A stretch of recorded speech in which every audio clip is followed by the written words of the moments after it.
La violencia tiene múltiples caras. Podemos entenderla desde lo que pensamos, decimos, sentimos y actuamos. Con las palabras, los actos comunicativos, verbales o no verbales, las emociones de indignación, odio, venganza, entre otras, las conductas deleterias, como los genocidios, el acoso sexual o los fanatismos ideológicos constituyen manifestaciones de la violencia.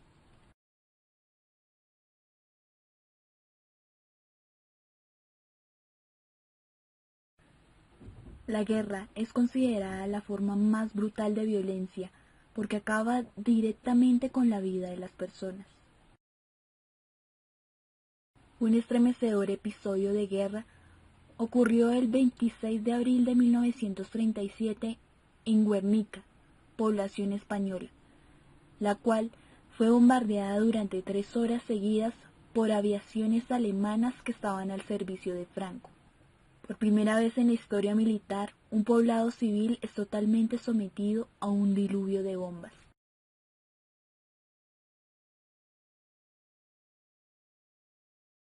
Tras las guerras, el armamentismo genera un alza en la economía importante. La venta de armas generan 2.000 millones de euros por día en la actualidad. Pero, ¿por qué se produce tanto armamento que no se utiliza? El armamentismo, además de ser una práctica política, es una ideología que juega con los supuestos y renovados enemigos que genera el Estado. Ante esto, Chomsky nos dice, en los años 30, Hitler despertó en el rebaño desconcertado el miedo a los judíos y a los gitanos. Ahora, cada 1 o 2 años, se inventan algún monstruo contra el cual es necesario que nos defendamos. Según Chomsky, los rusos perdieron su atractivo para Estados Unidos, así que se empezó a hablar de los terroristas internacionales, de los narcotraficantes, de los árabes enloquecidos y de Saddam Hussein. Otro punto importante en la guerra es el secreto de Estado. El secreto forma parte del sistema militar. Los ciudadanos no debaten la política de seguridad que es gestionada por un número restringido de personas. Por lo que hay que preguntarse, ¿debe el pueblo estar enterado de la política de seguridad estatal?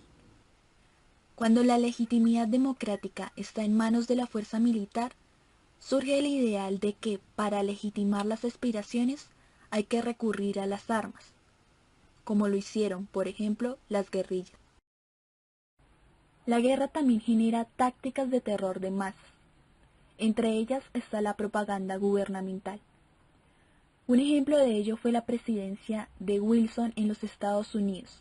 La población era sumamente pacifista y no veía la necesidad de intervenir en la guerra europea.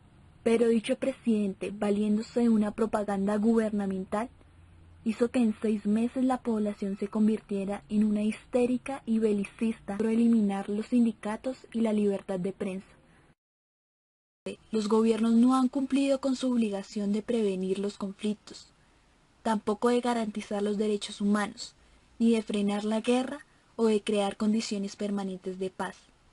Las soluciones que se han dado a las guerras tienen que ver con la dominación total de un bando, la rendición de uno de ellos o con los acuerdos de paz, pero nunca se ha empleado un sistema de prevención. Podríamos concluir que el pensamiento humano, cuanto a la guerra, está basado en ideologías y en la ambición del poder.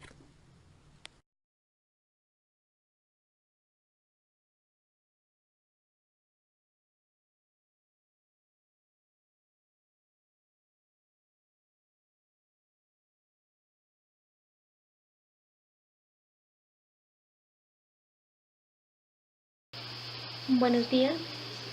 Ahora abordaremos 2 dimensiones más de violencia desarrolladas por Francisco Muñoz y Beatriz Molina. Probablemente muchas personas no consideren como una manifestación de violencia las situaciones de hambre y pobreza que aquejan a numerosos grupos sociales. Esto lo percibimos en las ligeras apreciaciones que se dan en la cotidianidad. Por ejemplo, al ver un niño de 5 u 8 años con los zapatos desgastados, delgado o en su defecto con una barriga repleta de parásitos jugando en la esquina de nuestro barrio, hemos oído acusaciones de diferentes personas como la siguiente: Pobre niño, ¿dónde estarán los papás? Seguramente bebiéndose la quincena o en la peluquería. En ocasiones parecen adivinar una vergonzosa realidad, es innegable. Pero este no es el caso de la totalidad de situaciones. No podemos generalizar este tipo de acusaciones. No disponer de recursos o competencias necesarias para adquirirlos no es producto de la negligencia o de la pereza de la gente. Esto responde a la desigualdad en el acceso a los recursos, en la inequitativa distribución de bienes, en la ineficiente gestión política y en la corrupción gubernamental. El hecho que 6 millones de niños menores de 5 años mueran cada año a causa de desnutrición, siendo esta la primera causa de mortalidad infantil, o que al día mueran de 24 a 30.000 personas por inanición, sin contar la alta tasa de analfabetismo, los 25 millones de refugiados o los 30 millones de desplazados, las miles de personas que aún no tienen acceso al agua potable, la energía eléctrica y mucho menos a las tecnologías de información y la comunicación en pleno siglo XXI, no responde a que los grupos sociales que carecen de ellos no lo quieren hacer. Porque el hambre y la pobreza, a pesar de que no muestran un causante directo, sí lo tienen. Y está en la estructura, por eso se enmarca en una violencia de tipo estructural. Las estructuras, como las formas de gobierno y todo lo que allí se gesta, son las responsables de este tipo de situación. Y en este punto me atrevo a asegurar que Colombia es un país violento, porque el hambre y la pobreza son situaciones que acompañan a nuestra realidad y que triste y lamentablemente hemos naturalizado. Hacen parte del paisaje y es ahí el problema, que culpamos a los individuos porque están en situación de hambre y pobreza, porque todavía solapamos esa realidad en el discurso de que están así porque quieren. Y olvidamos que hay un tejido social, que hay unas estructuras del gobierno que son las encargadas en evitar este tipo de situaciones y que realmente no hacen nada para remediarlas. Sin entrar en redundancias, vamos a proyectar un video en el que se abordan las cifras de hambre y pobreza en Colombia y lo consideramos importante porque es nuestra sociedad y debemos trabajar en torno a ella, conocer la situación de nuestro país y por ende tener en cuenta cómo influyen estas situaciones en el ámbito escolar. Entonces nos escucharemos más adelante, por favor mucha atención al video y ya nos escucharemos. Gracias. Los Wayuu, que viven en el punto más al norte de América del Sur, dispararon las alarmas el año pasado cuando decidieron contarle a Colombia que se están muriendo de hambre. Pero ellos no son los únicos. El caso más grave es Guainía. Allí 156 de cada 100.000 niños mueren de hambre al año. La causa no es una sola. Si bien en zonas como La Guajira no hay comida, en otras los alimentos no tienen valor nutricional suficiente. Y todo empeora si sumamos el cambio climático, la guerra que genera desplazamiento y temas culturales. La crisis de desnutrición es atendida de alguna manera por entidades del Estado. El Instituto Colombiano de Bienestar Familiar, ICBF, aporta para la primera infancia y el Ministerio de Educación lo hace a través de los desayunos escolares. Sin embargo, los resultados de algunas regiones no son los que deberían. En muchos casos el dinero desaparece y sucede precisamente en los lugares donde más acosa el hambre, como La Guajira. Actualmente la Fiscalía adelanta en todo el país 20 investigaciones a fundaciones contratadas por el ICBF para atender a la primera infancia. Vayámonos más atrás para que veamos que pese a la inversión de recursos, el problema de desnutrición de los niños menores de 5 años persiste. En 2014, el dinero que invirtió el ICBF para contratar fundaciones para alimentación de los niños fue el más alto en 3 años, y si bien se han hecho esfuerzos, en 2 departamentos las cosas siguen siendo críticas. Para el 2016, el presupuesto de inversión del ICBF se incrementó en 8% con respecto al año 2015. El programa De Cero a Siempre para la primera infancia abarcó el 35% de los recursos de inversión del ICBF en el año 2015. Y a la par con el aumento del dinero para el ICBF, la corrupción con los manejos de los recursos por parte de fundaciones no cede. Los programas no han dejado de ser un apetecido fortín político en las regiones.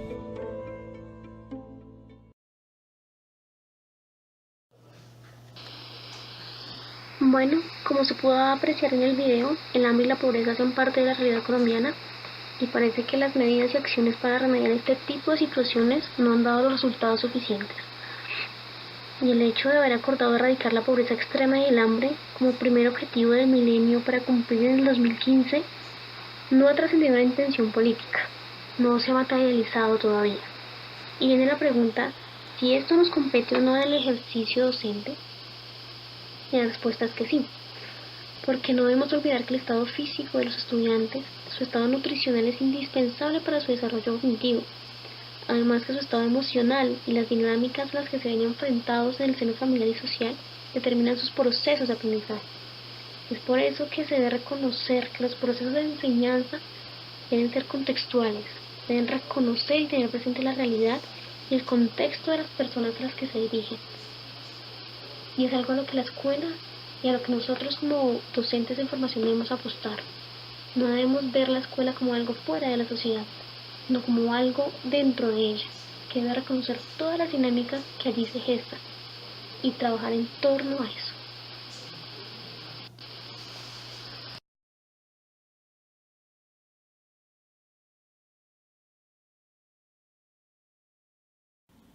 Una de las manifestaciones de la violencia es el control de la información, que se refiere a cómo un grupo selecto se apropia de la información que se difunde a nivel local o mundial.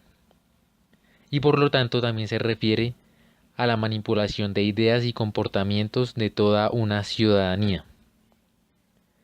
Se refiere, según el manual, a la difusión de mensajes e ideas sesgados, controlando y violentando de este modo la libertad de pensamiento. El cambio de actitud que se ha venido dando gracias a los medios de comunicación fue expuesto por Noam Chomsky como uno de los ejemplos que se dio en la Primera Guerra Mundial.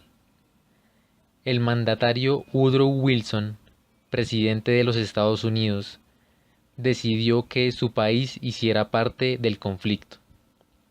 Por lo tanto, era necesario cambiar de alguna manera la conducta pacifista de sus ciudadanos. Y a través de la Comisión Krill y algo que se llamó el miedo rojo, el presidente logró que sus ciudadanos en 6 meses pasaran de convertirse de una población pacifista a una población histérica y belicista que estaba dispuesta a matar y a despedazar a todo lo que oliera a alemán. Por lo tanto, aquí vemos que la concentración de la información, como dice el manual, además de convertirse en un peligro para la diversidad, favorece la toma de decisiones rápida y acertada en un mundo globalizado en el que la precisión y la rapidez determinan los acontecimientos. Aquí vemos cómo la posición de un mandatario violenta la libertad de pensamiento de la población estadounidense.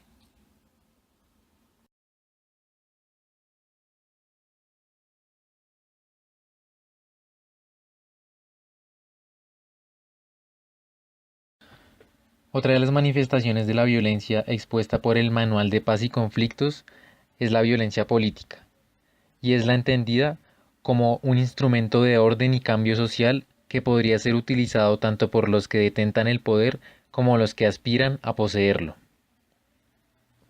Por lo tanto, puede convertirse en un medio de poder coactivo que es utilizado para perpetuar, sostener o modificar un espacio de poder no controlado, como medio de sustentación o modificación del ordenamiento social.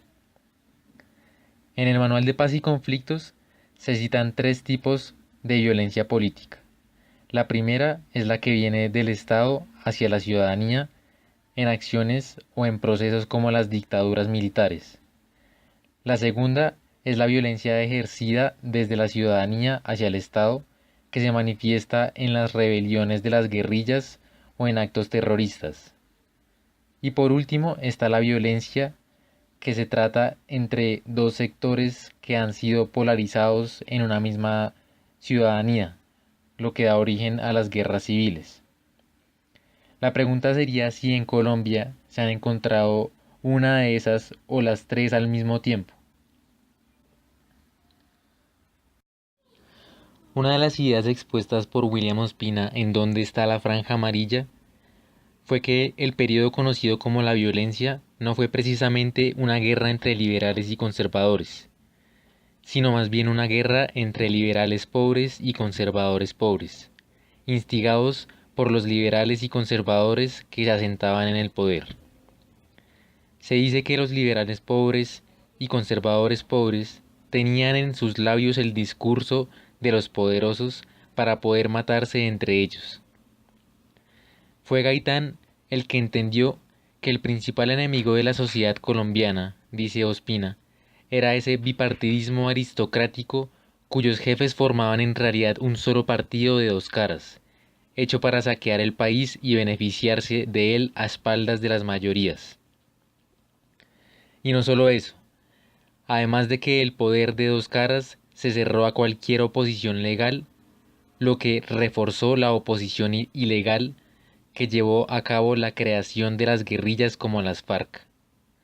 Y por ello se puede hablar en que en Colombia han coexistido las manifestaciones de la violencia política, la que nace desde el Estado, la que se da entre los mismos ciudadanos y la que nace desde la ciudadanía hasta el Estado como una forma de rebelión ante el orden establecido.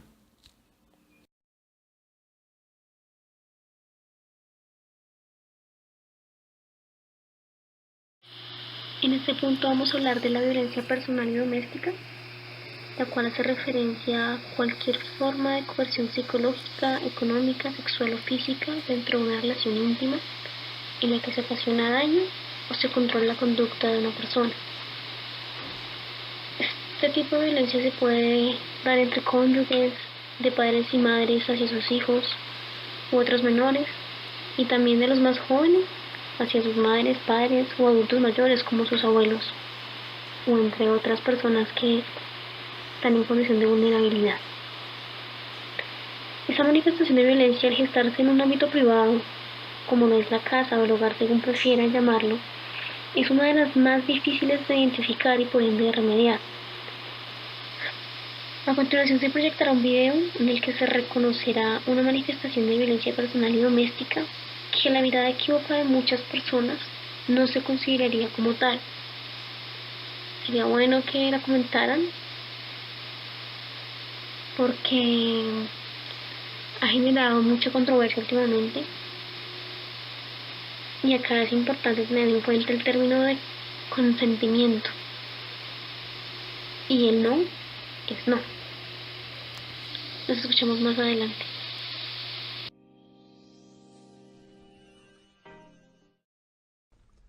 On regarde un film. Ouais. Ah non, pas celui-là. Oh, j'ai envie de vomir. Vomir. Monica Bellucci. C'est difficile à satisfaire. Ça va, je rigole. Tu te cacheras les yeux.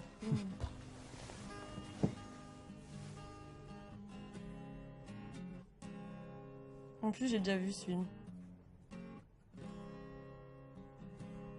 Quoi? T'es belle. Non, Quoi? j'ai pas envie. J'ai rien dit. Allez, mets ton film. Oh, tu m'écrases. Oh, pardon, madame. Oh, mais t'es chiant, j'ai pas envie, je t'ai dit. Qu'est-ce qui se passe? Tu m'aimes plus, c'est ça? N'importe quoi. C'est juste que, je sais pas, je sors de la douche, je suis fatiguée, j'ai pas forcément envie de... Voilà.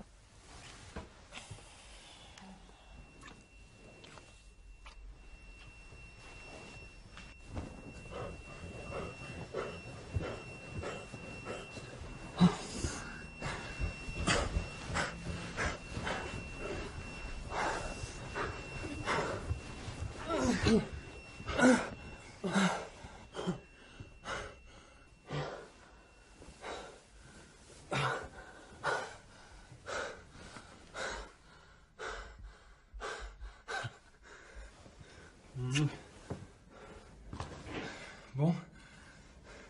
Irréversible?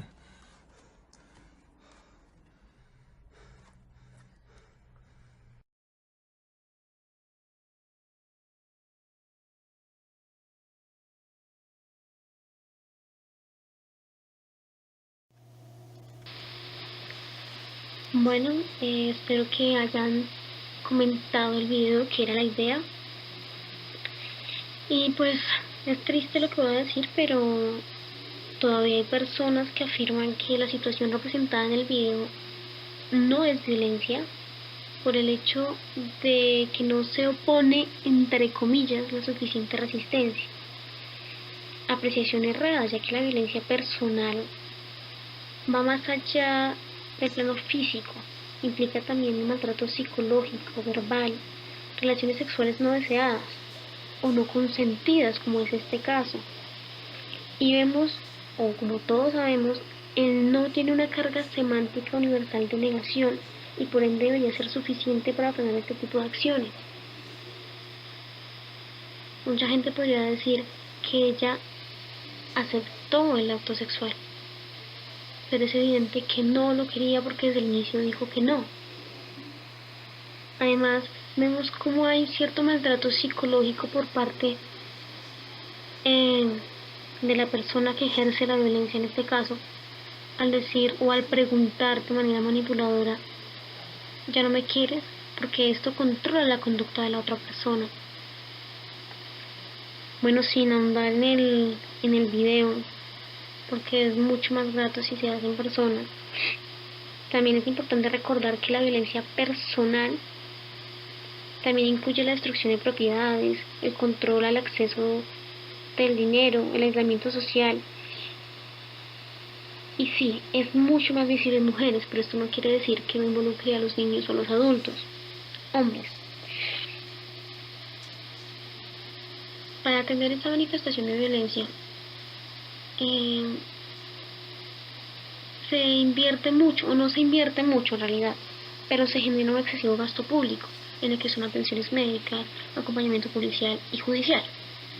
Sin embargo, por desarrollarse en el ya denominado entorno privado, como es la casa o el hogar, esa manifestación de violencia no se lleva a la esfera pública, no se trabaja desde los escenarios políticos y por ende es mucho más difícil remediarlo.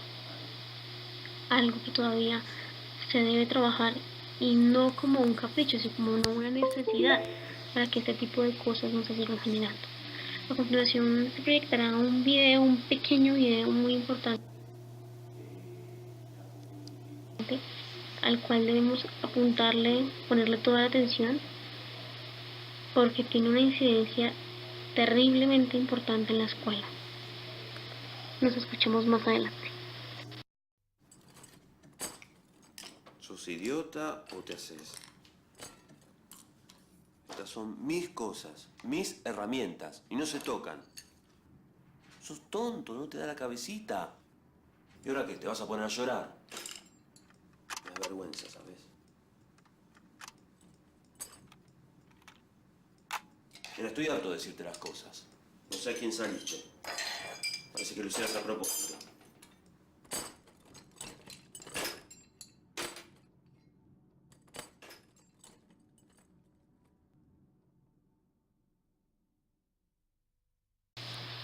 Bueno, como antes mencioné, el maltrato verbal es violencia personal y doméstica.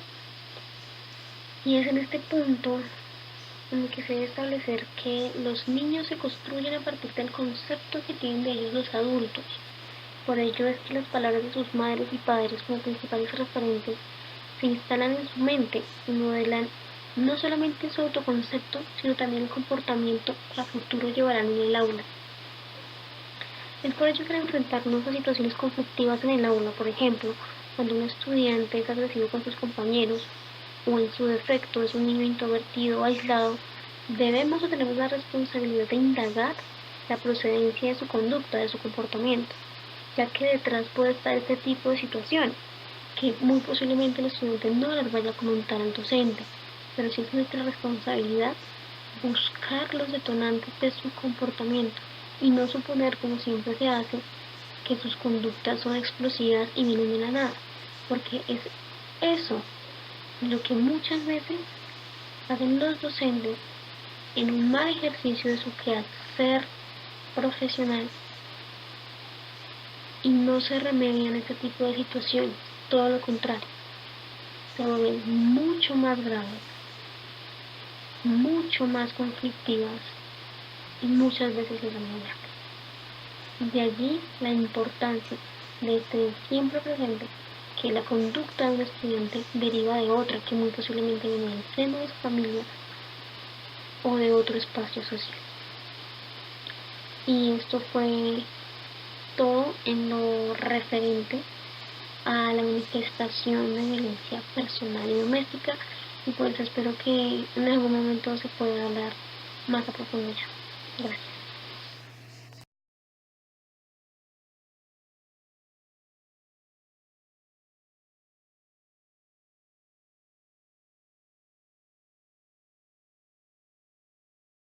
Buenos días, yo les voy a hablar entonces de lo que es la violencia estructural.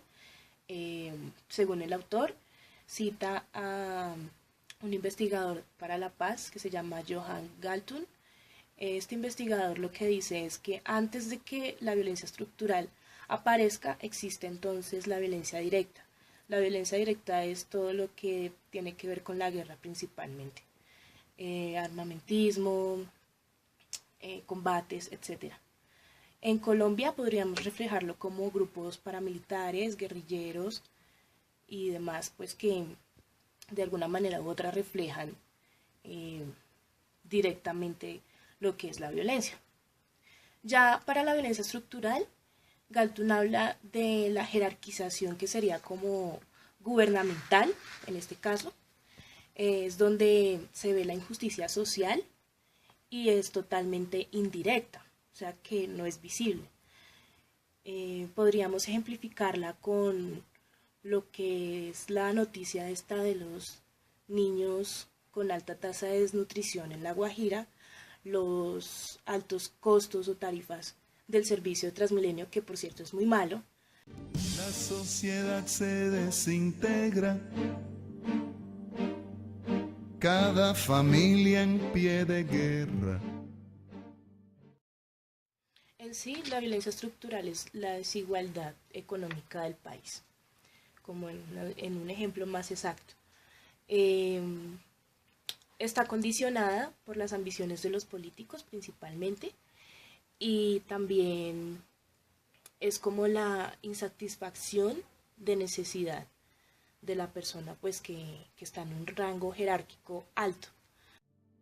La corrupción y el desgobierno hacen de la ciudad un infierno. Gritos y acusaciones. En ese sentido, entonces, la violencia estructural, vuelvo y digo, es una violencia no directa. Está condicionada por puestos jerárquicos altos, principalmente por políticos, y afecta en sí a toda la población.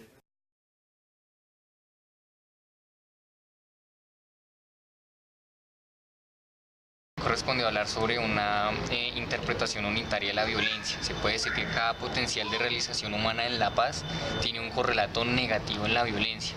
Es decir, lo que cuando se aclare, cuando tengamos un concepto claro sobre paz, se podría intentar visibilizar una teoría general, por así decirlo, de la violencia.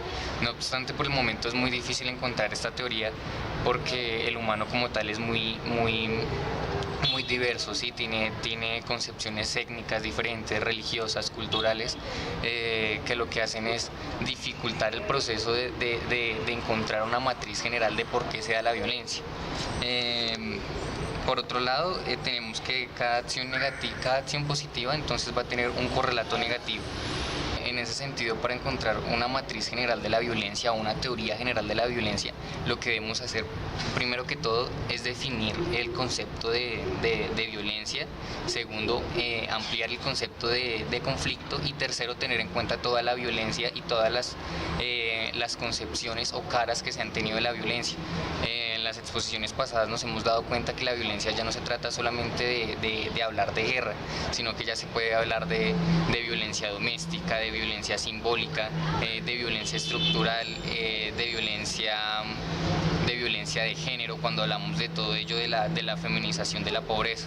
Entonces no se trata solamente de fragmentar la violencia, sino de buscar una interpretación unitaria que lo que haga es encontrar una matriz general de la violencia. Por eso debemos tener en cuenta la trilogía: violencia, conflicto y paz. Tengamos en cuenta, ya lo hemos mencionado mucho, que el conflicto es necesario para que se forje sociedad. Sin conflicto no hay sociedad. Entonces lo que tenemos que hacer en la interpretación unitaria de la violencia es tratar que el conflicto se lleve a espacios culturales donde se pueda desarrollar bien, ¿sí? Es decir, que no sean conflictos que generen violencia, sino conflictos que generen paz, para lograr la trilogía: conflicto, paz y violencia.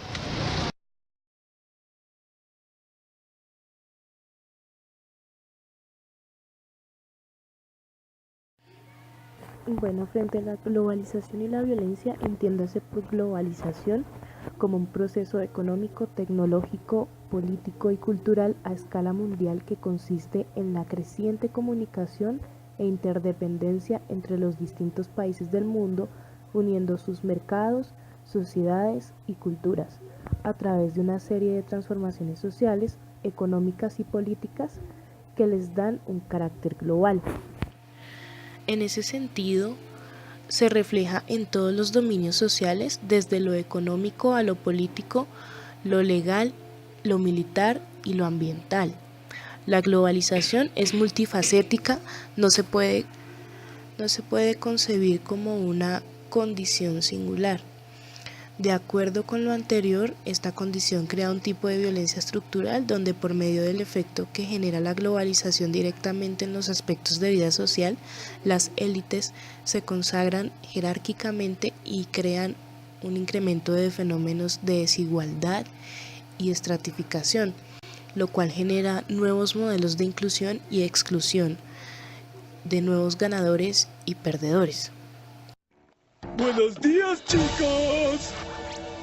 Soy yo, su jefe. Espero que hayan dormido bien anoche y que hayan desayunado bien, porque no habrá almuerzo hoy. ¡Vuelvan a trabajar, lombrices! Con esto, la idea del autor es que se trabaje profundamente para la erradicación de estos problemas de violencia. Por ende, la globalización implica la estructuración y reestructuración de las relaciones de poder. De hecho, los procesos de extensión, expansión y finalmente concentración de las relaciones de poder comportan que las estancias donde se ubica comiencen a estar paulatinamente más distantes de los sujetos y las escalas locales. Como resultado final, las élites de las mayores áreas metropolitanas del mundo tienden a tener un control cada vez mayor y más cerrado sobre las redes globales y cierta capacidad de gestión de las mismas.